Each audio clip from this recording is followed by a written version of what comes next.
And we're live again. Right.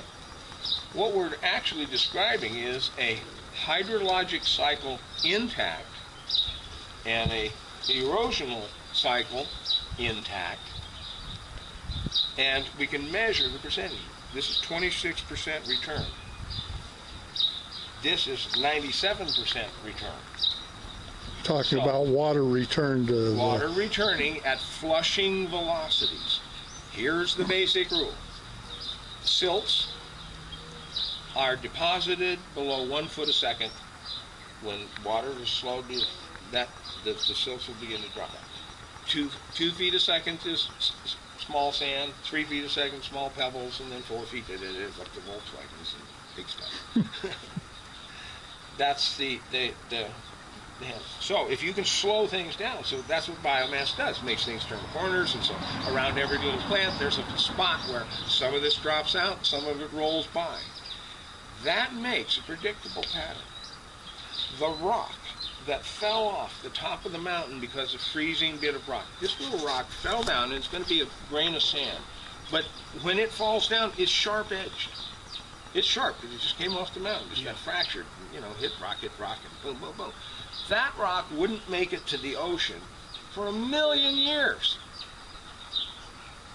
But we made it move to the ocean in 200 years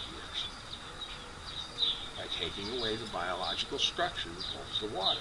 So if I got 26%, now the other 74%, plants actually, 85% of their moisture uptake is from ambient humidity. Only 15% comes up through the roots. So an intact ecosystem forest, if this is the coast of the ocean, right, trees compress the air 20 times their height. So where's dew point right now? Up there, way up there. And that's, if we've got a cloud up there, that's where the dew point is. If I can get the dew point down here, it's all rain. So what's happening, we'll use the coast of Maui, but this is the same is true of every coast around the world. Earth rotates, the same amount of water that heats up over the ocean comes to shore.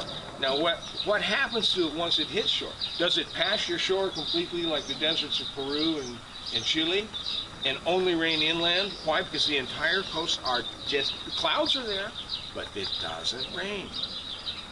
There's no compression factor. There's no getting the stuff. It's just stratified and moving over the top of it. Yeah.